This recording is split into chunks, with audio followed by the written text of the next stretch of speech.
That is what I want the world to feel.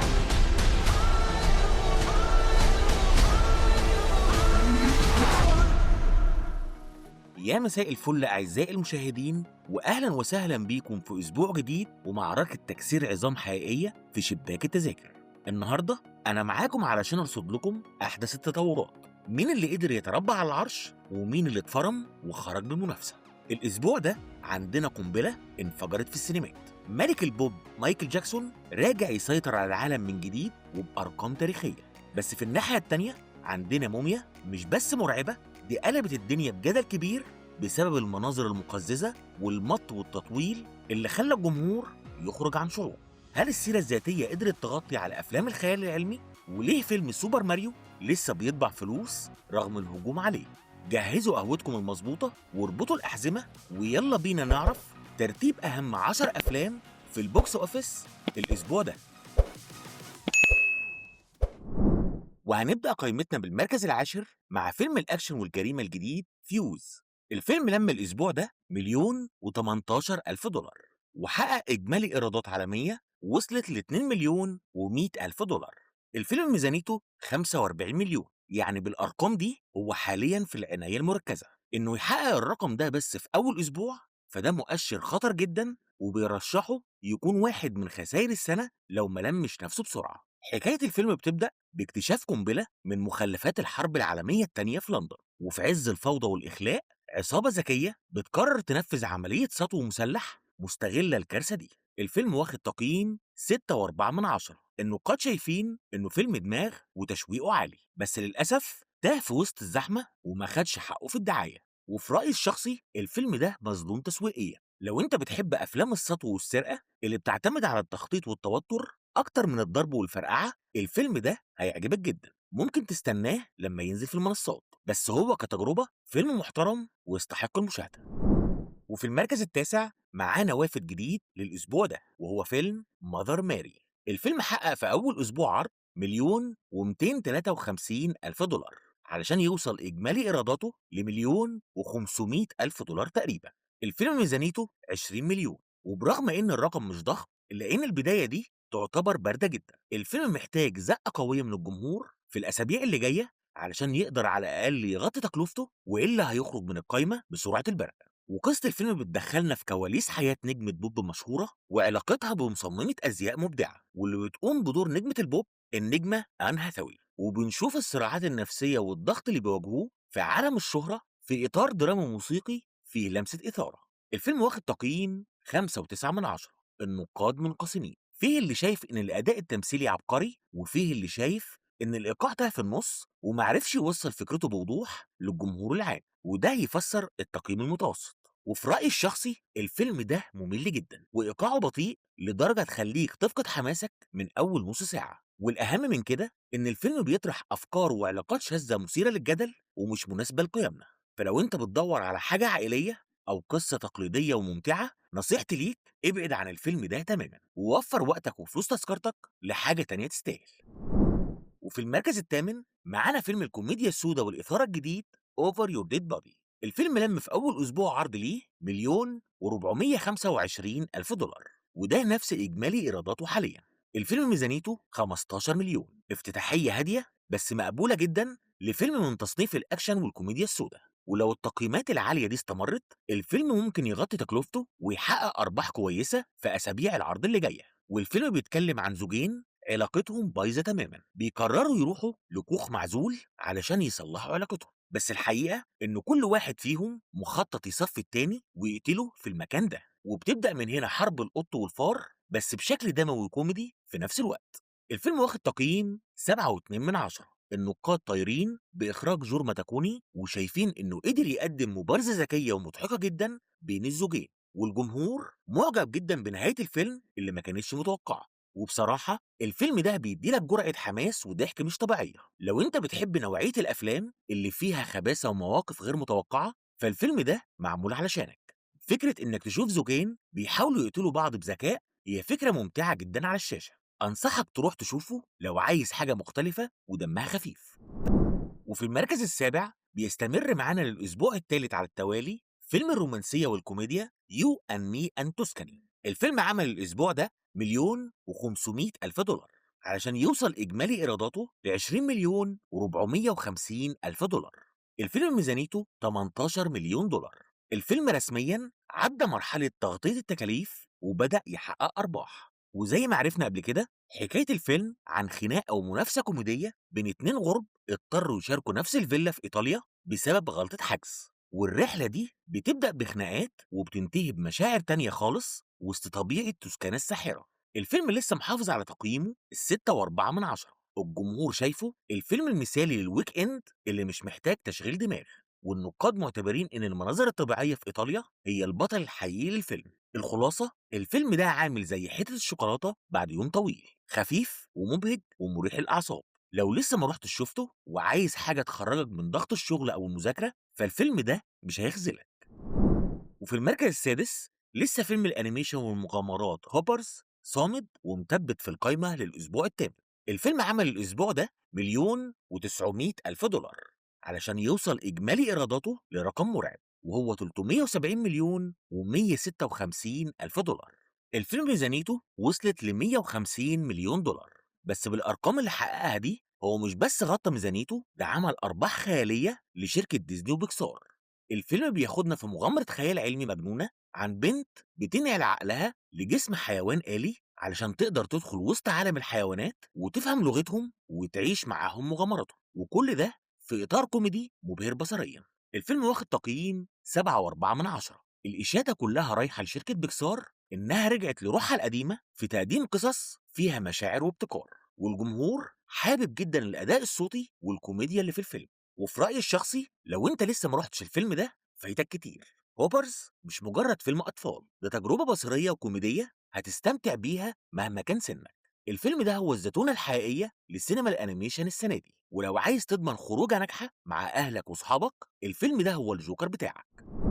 وفي المركز الخامس معانا الفيلم اللي مثبت في مكانه للأسبوع الرابع على التوالي، فيلم الدراما والرومانسية ده دراما. الفيلم عمل الأسبوع ده 2 مليون و648 ألف دولار، وبكده بيحقق الإنجاز الأكبر وبيدخل نادي ال 100 مليون بإجمالي إيرادات عالمية وصلت ل 101 مليون و813 ألف دولار. الفيلم ميزانيته 30 مليون دولار بس، يعني بالأرقام دي الفيلم حقق أكتر من 3 أضعاف ميزانيته. الفيلم بياخدنا في رحلة نفسية ومعقدة لثنائي بيستعدوا للجواز، بس فجأة بتظهر أسرار من الماضي وتفاصيل بتخلي ليلة العمر تتحول لكابوس وصراع نفسي بيغير كل حساباته. الفيلم لسه محافظ على تقييمه العالي 7.5 من 10. الكل أجمع إن أداء زندايا وباتنسون في الفيلم ده هو أداء أوسكاري، والجمهور معجب جدا بالطريقة اللي الفيلم ناقش بيها العلاقات المعقدة من غير مط وتطويل. بصراحة كده الفيلم ده مبارزة تمثيلية من العيار التقيل جدا. لو انت داخل علشان تشوف تمثيل بجد وكادرات سينمائية تخطف العين وقصة توجع القلب وتخليك تفكر، يبقى الفيلم ده هو اختيارك الأول. ادخله وانت مطمن. وفي المركز الرابع جه فيلم الرعب والإثارة اللي شاغل السوشيال ميديا، ذا مامي. الفيلم في أسبوع عرضه التاني حقق 5 مليون و630 ألف دولار علشان يوصل إجمالي إيراداته ل 65 مليون و451 ألف دولار. الفيلم ميزانيته 22 مليون، يعني في أسبوعين بس الفيلم جاب 3 أضعاف ميزانيته تقريبا رغم الانتقادات.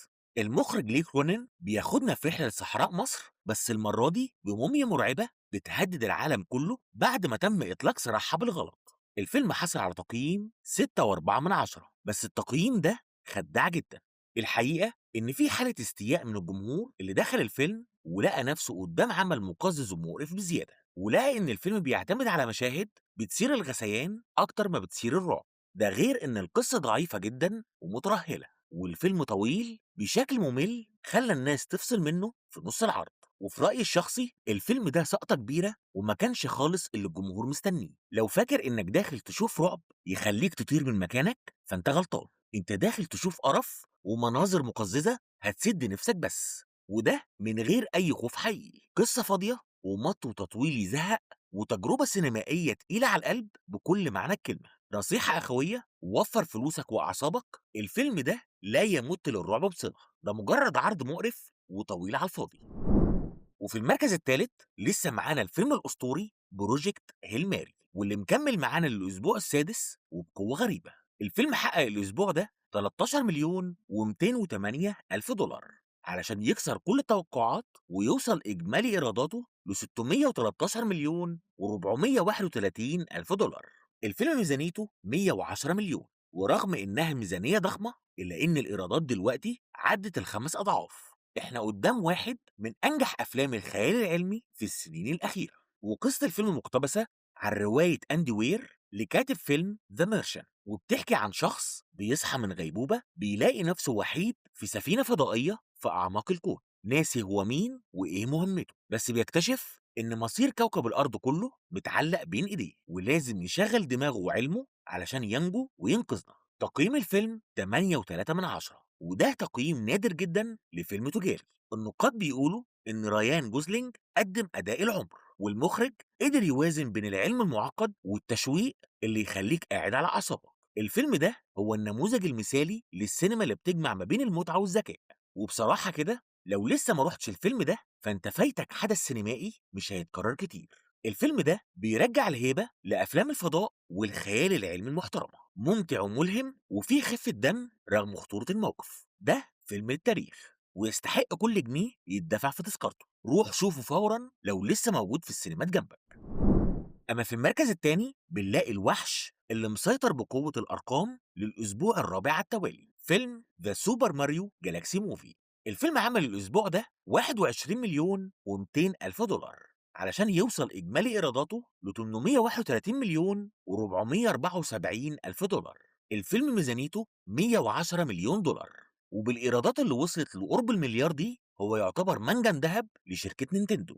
وقصة الفيلم بتدور حوالين ماريو اللي بياخدنا في رحلة خيال علمي درامية ومختلفة تماما عن اللي اتعودنا عليه. بنسافر معاه في الفضاء بين الكواكب والمجرات علشان ينقذ الأميرة بيتش ويواجه باوزر في مواجهة مصيرية بتهدد المجرة كلها. وهنا بقى الخناقة.